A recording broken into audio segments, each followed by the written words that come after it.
Hello, good morning every one.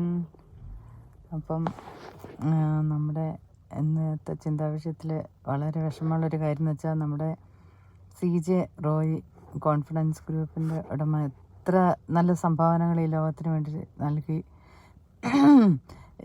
ലോകത്തിൽ എത്രയോ പേരെ കൈപിടിച്ചുയർത്തി, എത്ര ചാരിറ്റബിൾ അങ്ങനെ നല്ല കാര്യങ്ങൾ ചെയ്യുന്ന ആളുകൾ നമുക്കറിയോ കേൾക്കുമോ ഒന്നും നേരിട്ട് പരിചയമൊന്നുമില്ലെങ്കിലും ഈ ലോകത്തിന് സംഭാവന ചെയ്തിട്ട് പോയ വ്യക്തികൾ ഈ ഒരു ചെറുപ്രായത്തിൽ തന്നെ വിടവാങ്ങിയെന്ന് പറയുമ്പം വളരെ വളരെ ദുഃഖമുണ്ട്. അത് എന്ത് പറയണ്ടേ, ശരിക്കും ഒരു കുടുംബാംഗങ്ങൾ പോലെയാണ് നമുക്ക് ഫീൽ ചെയ്യുന്നത് ഇങ്ങനെയുള്ള നന്മയുള്ള മനുഷ്യർ നഷ്ടപ്പെടുമ്പോൾ. അപ്പോൾ അത് കേട്ടപ്പോൾ ഒത്തിരി സങ്കടം തോന്നി എനിക്ക്.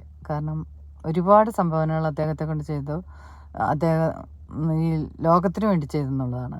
കാരണം എന്തെല്ലാം കാര്യങ്ങൾ നേടി. ഒരു 36 വയസ്സിൽ തന്നെ അദ്ദേഹം ഒരു ജെറ്റ് സ്വന്തമാക്കി. അത് മെറ്റീരിയൽ തിങ്ങിനെയല്ല ഞാൻ പറയുന്നത്.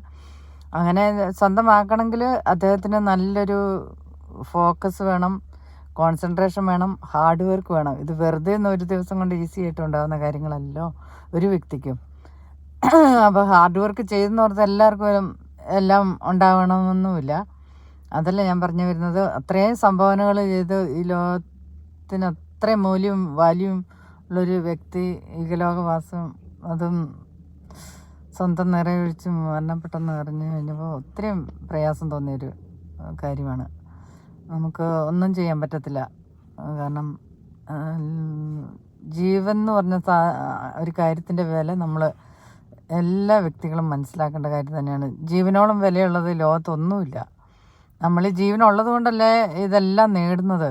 അപ്പോൾ ആ ജീവൻ നിലനിർത്തേണ്ടതും നമ്മളെ സ്നേഹിക്കേണ്ടതും ഒക്കെ കാര്യങ്ങൾ, എന്തെല്ലാം പ്രതിസന്ധികൾ വന്നാലും ഇതെന്ത് വരട്ടെ എന്നങ്ങ് ചിന്തിക്കേണ്ട ഒരു മൈൻഡ് സെറ്റ് എല്ലാവരിലും ഉണ്ടാവട്ടെ എന്ന് ഞാൻ പറയുന്നത്. കാരണം നമ്മളും എല്ലാം പല പ്രയാസങ്ങളും പ്രതിസന്ധികളെയൊക്കെ ഓവർകം ചെയ്യുമ്പം സാമ്പത്തികവും പല കാര്യങ്ങളെപ്പറ്റി ഉള്ള പ്രതിസന്ധികളിൽ പലതരത്തിലാണല്ലോ പലർക്കും വന്നു ചേരുന്നത്. അപ്പോൾ ആ ഒരു പ്രതിസന്ധിയെ നമ്മൾ ആ നിമിഷം കഴിഞ്ഞു കഴിഞ്ഞാൽ ആ ഒരു പ്രതിസന്ധിയും പ്രഷറും എല്ലാം മാറും. ഇതൊന്നും നിലനിൽക്കുന്നില്ലല്ലോ എന്നുള്ളൊരു ചിന്ത മനസ്സിലേക്ക് വന്നിരുന്നെങ്കിൽ അന്ന് അദ്ദേഹം ഇനിയും ഈ ലോകത്തിന് എന്തെല്ലാം സംഭാവനകളും എന്തെല്ലാം നല്ല തരത്തിൽ ഉയർന്ന് എത്ര പേർക്ക് ജോലിയെല്ലാം കൊടുത്ത്.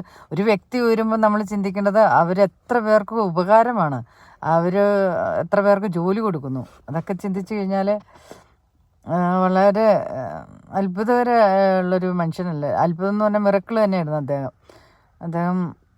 ഇത് വലിയൊരു നഷ്ടമാണ് ലോകത്ത്.